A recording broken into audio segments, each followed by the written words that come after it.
হযরতে খাদিজা রাদিয়াল্লাহু তাআলা আনহার চলে যাওয়ার সময় হয়ে গেল। দুনিয়া থেকে হযরতে খাদিজা বিদায় নিবেন। পয়গম্বরকে ডাক দিয়া বলেন, ও পয়গম্বর, দুনিয়াতে আপনার বাবা নাই, দুনিয়াতে আপনার মা নাই, খাদিজা আপনার জন্য ছায়া হয়েছে। ও পয়গম্বর, জীবনে আপনার কাছে কোনো জিনিস আবদার করি নাই। ওগো পয়গম্বর, আজকে আমি আপনার কাছে দুইটা জিনিস আবদার করব, বলেন আমার এই দুইটা আবদার কি আপনি রক্ষা করবেন কিনা? আরবি সাল্লাল্লাহু আলাইহি ওয়াসাল্লাম ডাক দিয়ে বলে, ও খাদিজা, তুমি আমার জন্য এত কিছু করেছো, এত ত্যাগ স্বীকার করেছ। হেরা গুহার মধ্যে যখন আমি ছিলাম,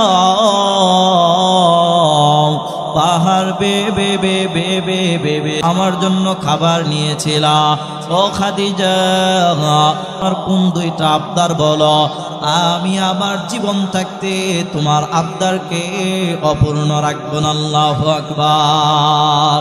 হযরতে খাদিজা রাদিয়াল্লাহু তাআলা আনহা ডাক দিয়া বলে, ও পয়গম্বর, আপনার কাছে আমার এক নম্বর আবদার, আমি যখন মৃত্যুবরণ করব, আপনি আপনার পরনের জুব্বা দ্বারা আপনি আমাকে কাফন পরাবেন। 2 নম্বর আপনার কাছে আমার আবদার, নিজে কাঁধে বহন করে আপনি আমাকে কবরের মধ্যে নিয়ে মাতফান করবেন এবং ওইখান থেকে চলে যাবেন না। আমার বড় ভয় হয়, না জানি আমার কি উপায় হয়। কবরের মধ্যে প্রশ্ন করা হবে 3টা, মার রব্বুক মান দীনুক ওয়া মান হাযার রাজুলুল্লাযী বুইসা ফীকুম।